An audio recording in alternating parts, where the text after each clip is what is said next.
Hi everybody and welcome back to You Are Supreme Toys. I'm going to try to do an unboxing and review of McFarlane's Spawn series She-Spawn figure. Now I've been eyeballing this figure for quite some time. I really enjoy the design and style and aesthetic. Everything about this figure just like appeals to me as a collector. However, as you can see, there's a nice little hefty price tag on it. Now, I waited and waited because I didn't want to pay over $40 for this figure.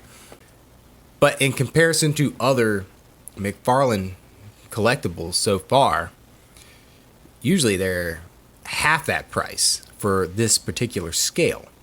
Now, albeit she comes with a good amount of accessories, she's just your standard 7-inch scale action figure from McFarlane. So I do not see the $40 and up price point as warranted, especially when you take into account this is an in-house brand. He's not paying licensing fees or royalties, though he can do whatever he wants with his figures and add these extra accessories and maybe little finer details on the figure that he might not otherwise be able to do with his DC line. However, just to give you a perspective of the real reason I didn't want to pay over $40 for this particular figure is because I paid $40 for the clown here last year, and he's the same scale, but he is a beast. His accessories weigh just as much as he does, and he's a monster of a figure. Now, as soon as I bought this guy, he went on clearance at my Walmart for half price, and it was literally the day after I bought him, so I was always a little perturbed about that. But I still love the figure. I think he's great. And he was well worth, in my opinion, the $40. I had no problem paying that. And to make it worse, this hulking, massive beast of a monster right here, the Violator, the best Violator action figure I think I've ever seen or owned, was also at the $40 price point, and I got him on sale for around $37. So you can see my issue here, and I'll do a little bit of closer comparison to these two guys after I open her up. When the value is there, which I do believe that this is a $40 figure. I'm not going to say She-Spawn isn't worth $40. That's a great looking figure. It's just when you can compare it to other products from the same brand, from the same line, from the same manufacturer, it's a little bit harder to digest when you see like similar products go for half this price. Now, she's got a lot bigger box. I don't think they really needed that. Do I believe she needs all of these accessories? Not really, but there's a lot of options here. She has a giant long sniper rifle, a sword, a machine gun of some kind, a machine gun with machine guns attached to the machine gun, and a chain, and this giant halberd weapon. Now, the packaging on the front is pretty standard. Huge window box. You get to see everything with this figure, pretty much the whole profile. As you can see from the price tag, this was a GameStop purchase. I got it from GameStop. They happen to have on a sale on their website where this was almost $10 cheaper than in store, and I knew that my local store had one in stock, so I went in there and they actually price matched the online store. So keep that in mind if you're ever shopping on GameStop. Now, this side box art is amazing, as is the case for most of, if not honestly all of McFarlane's work, is just outstanding. Now, I love this back art. It's just a graffitied wall with her standing in front of it. And of course, they showcase all of her accessories on the back. I just like this shot right here. This shot right here is pretty cool. I don't think they needed to put her name right here. I think that was a missed opportunity. If I'm gonna have a minor nitpick, they could have graffitied her name on the back splash here, and they could have done the same thing with the Spawn logo. And I think that would have been really cool. Of course, on the side here, we get another shot of the actual figure. Let's pop this beauty out of the package and see how she stacks up to her brethren here.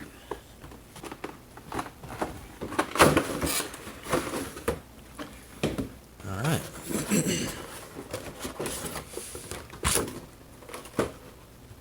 This is the one thing I'll say about McFarlane's products. Some of their deluxe figures have way too much packaging. This is a nightmare for mint and box, mint and on card collectors. We like beautiful pieces for our collections, but this is a shelf killer, a space killer, and a nightmare. I don't see any reason to have packaging take up that much space. Now, first off, this kills me. Just say I wanted to keep this package and open it and then put it back in later for display. As a collector, I can't really do that. I'd have to cut this bubble, this little mini bubble holding the stand in place. I don't like that, and they've been doing that with a lot of their products, even the DC line. So I have to either cut this out or destroy it. Now, I plan on throwing this packaging away, so I will just be peeling this off. She is held in place by all these little plastic tabs that you generally have to cut loose.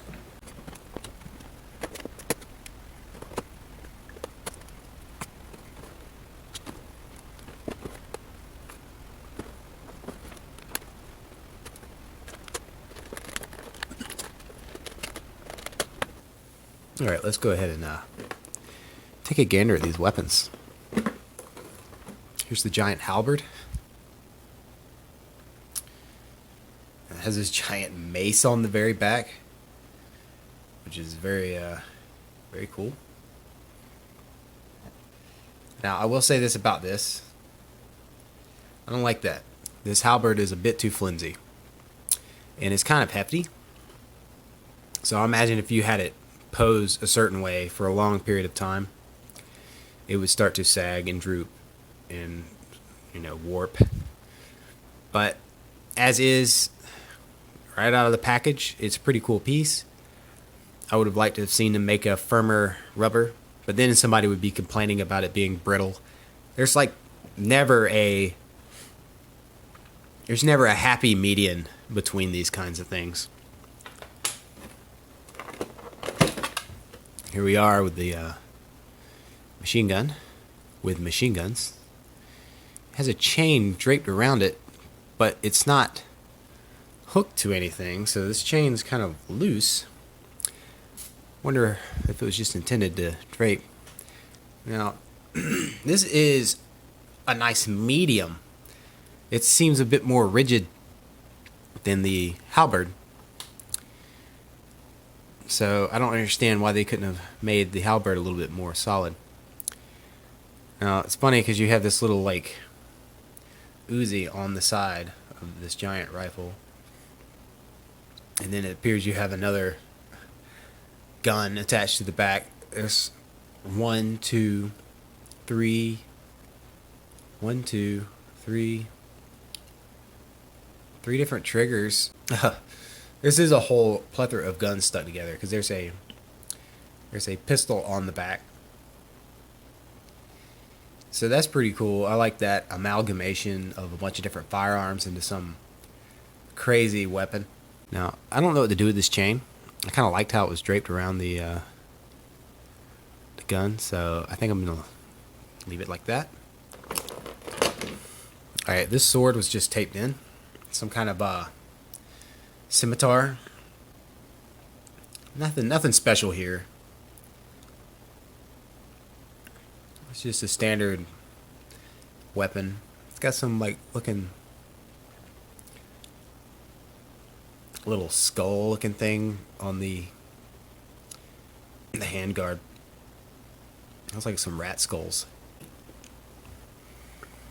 Alright. Got another big machine gun. This has scopes and scopes and scopes. I see what looks to be like 3 or 4 different scopes. You don't need that many scopes. Extra magazines just like strapped to the existing magazines. Alright, now this one's probably my favorite. It's just a straight up giant rockin' sniper rifle. This thing is meant to destroy whatever you're aiming at.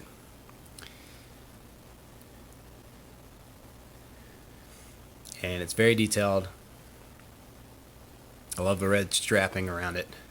Adds that little extra kick of flavor. Or else it would have just been a gray and black weapon. And they just put that little bit of red on there, and it's very fitting. Whole bunch of scopes on this one too. This is where this is your pillow right here. You put your head on that so you're comfortable while you're sitting there for hours waiting on your target. And then she comes with this extra hand, this open hand, which looks nice. Let's get Big Red out of here. Okay, looking good. Very statuesque, imposing design. I love it. Let's see if we can get a good profile. Decently clean paint apps. I saw a few at Target where the paint apps were a bit iffy, but this one's okay. The hair is semi-pliable. It is multiple pieces layered on top of each other.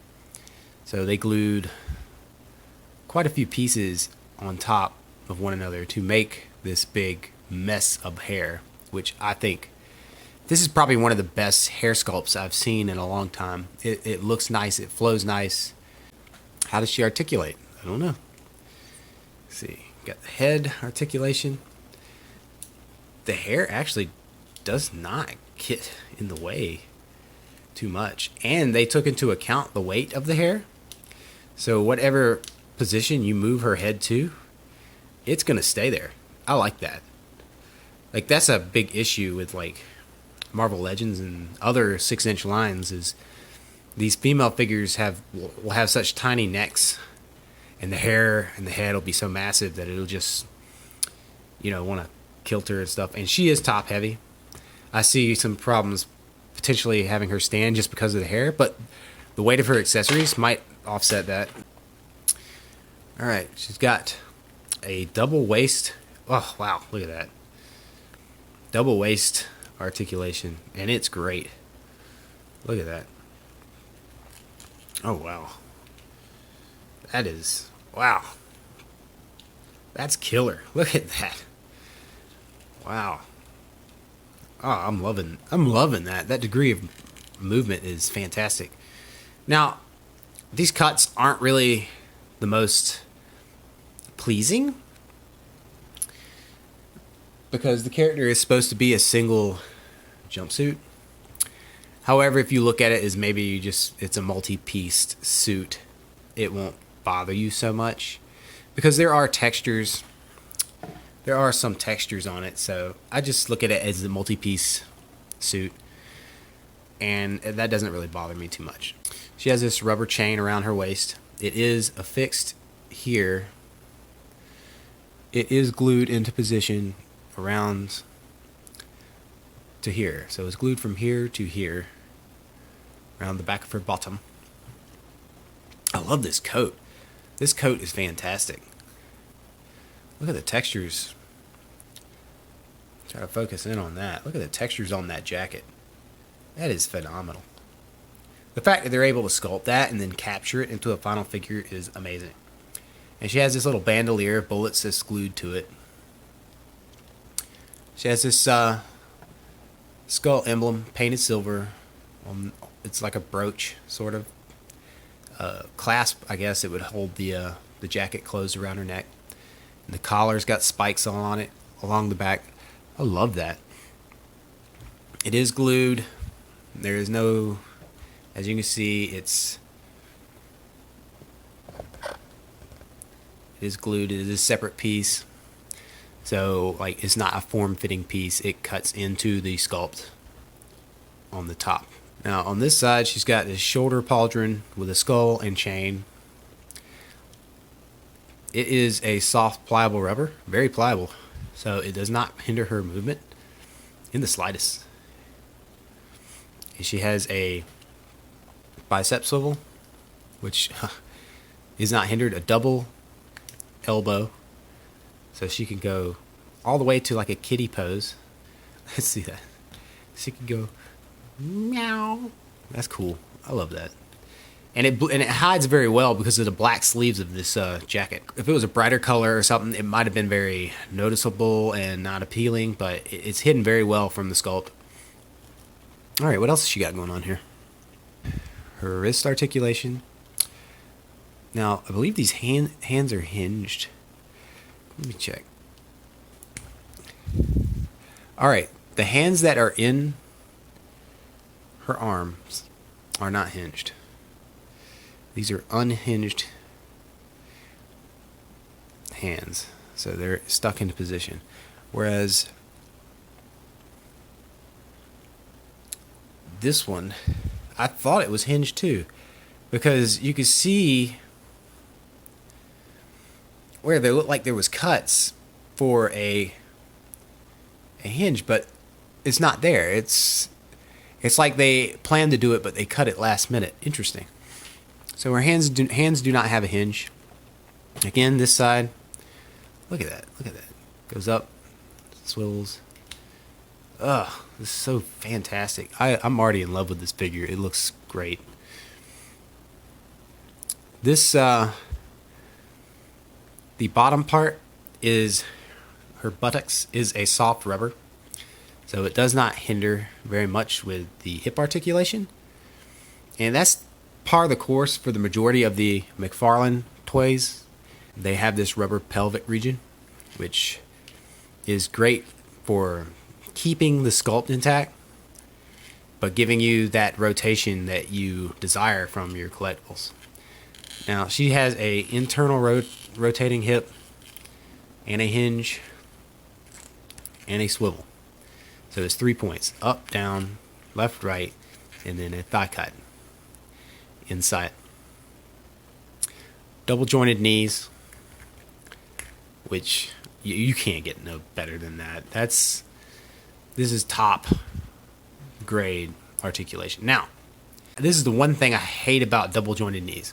You get that full range of motion, but you lose that realistic knee. You just lose it.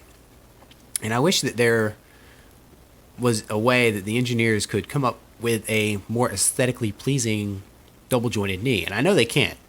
Have a ankle twist, ankle pivot, and a hinge. So it goes back and forth and swivels side to side. And a toe cut. Ugh. I don't think this figure needed a toe cut. I don't know. McFarlane's all about those toe cuts, though, on a lot of their figures. I just don't think it's necessary. But it does its job. And, of course, that articulation is mirrored over to the other side of the figure. Love that. It looks bad, but the range, if you want a super articulated figure, you're not going to get better than this. She does have heels. And I noticed an issue right away. So I don't know if that's part of the design, but I feel like that heel is supposed to be backwards. Maybe it is part of the design. This one's straight, but this one's not. And I feel like that's going to affect her ability to stand. She has very small feet, but she can stand. And she can stand decent. Now, this is standard for all of the Spawn figures that I've collected so far. And the ones I've shown you are the only ones I've bought. I'm not a completionist with the Spawn collection. They all look amazing, I'm not going to lie. But there's only a few that really appeal to me. What's ironic is they're all the same size. So, I thought it was a joke. Violator here came with this stand. Like, it's pretty much, it'll add a little tiny itty bitty bit of extra balance to him, but it's ultimately a useless accessory for somebody like this guy. I mean, this guy's heavy. But for her, I would say that this is perfect. She has the peg holes right there on the middle of her boot. Fits snugly into place. And she stands very well with it. Now, one thing I will give credit to where credit is due, I can make these figures hold their accessories right out of the box. No issues. No issues whatsoever. I don't have to heat her up or anything. She can hold her guns.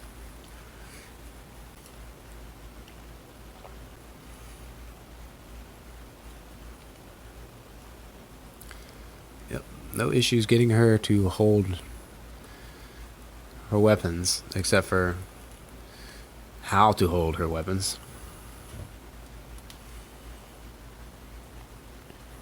She looks great. She looks wonderful. I love this figure. Like, this is a, you're definitely gonna have issues and faults with it in your own opinion. But as far as articulation, sculpt, originality, paint apps, this is almost a perfect figure. This is just a great toy. Even the accessories. My only nitpick is the price point. Let's bring Clown in here. Oh, Violator here. So here is Thena for scale comparison with your typical Marvel Legends scale. And here is Lady Death from the Loose Collector series, which is a lot more in scale with Legends. Now, for a lot of people, they might be a little bit iffy about the scale of this character. For me, I think it's fine. I think it fits in with the Legends. I think you could fit in more lines than you're usually willing to with your other collectibles if you just opened up your point of view a little bit. For instance, not everybody's the same height. Legends likes to keep a lot of the ladies the same height, and you'll have a lot of people in and out of scale in the Legends line. She seems like an Amazon scale person to me. So in my mind, she fits in perfect, and I think she looks wonderful, and I'd be happy to display her along any of these figures. And as you can see, she tops off a little over 7 inches. Compared to Thena here, who is just 6 1/4. And Lady Death, who is 6 1/2-ish at her hairline. Clown is 6 to his head. And Violator isn't even standing all the way straight up, and he's at 11 inches. So, whatever floats your boat. That's what I say. And this figure floats my boat. I love it. I'm glad I waited to buy it. I'm glad I was able to get it cheaper. It's well worth the price to me. Again, I only paid, like, after tax, it was $33 and some change, which is roughly $10 cheaper than it would have been. I think McFarlane Toys knocked this one out the park. I love it. She's gorgeous. I'm going to be happy having her on display. I would be interested to see a variant. I'm a big variant guy. If they do a good variant of her, I would definitely buy it. Not just a bloody variant, because they've done bloody variants for Violator and Clown. That's a little bit too minor of a variant for me to be like, I gotta have that. Some color change, anything interesting and popping would set me off for that. So this has been the McFarlane Toys She Spawn action figure review, and I am You Are Supreme Toys. Thank you for watching.